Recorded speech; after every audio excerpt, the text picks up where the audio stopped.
Let's debunk one of Israel's many deadly lies. You'd have noticed throughout Israel's latest aggression on Gaza, Israeli ministers have continued to spread the lie that the besieged enclave is not occupied. Gaza is not occupied by Israel. From 2005, we don't have effective control in the Gaza Strip. The purpose of this misinformation is to further dehumanize Palestinians and justify the deadly violence against 2.2 million people, half of whom, let's not forget, are children.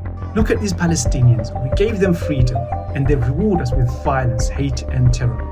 That's what Israeli officials say.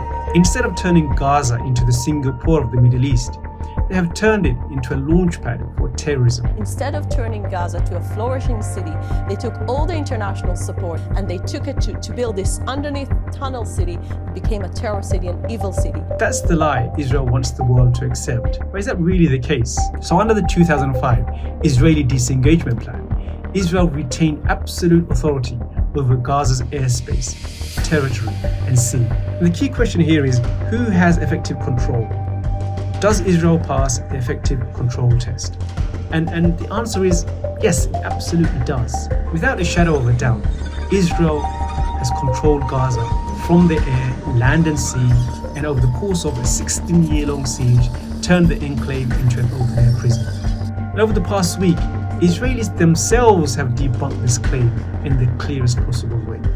So when Israeli Defense Minister Yoav Gallant ordered a complete siege of Gaza and halted electricity, food, water and fuel, that was an explicit and powerful demonstration of effective control. If Israel doesn't occupy Gaza, why then does it maintain the power to starve a population and withhold basic necessities? Israel wants you to believe the myth that it gave Gaza freedom back in 2005 when it withdrew from Gaza. That again is a lie.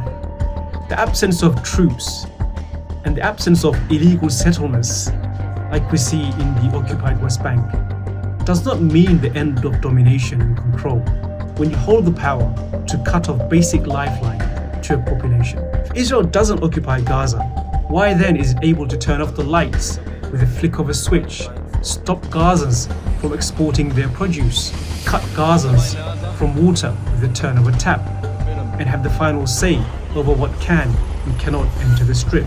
So the truth is obvious, and the media must stop letting Israel peddle this deadly lie.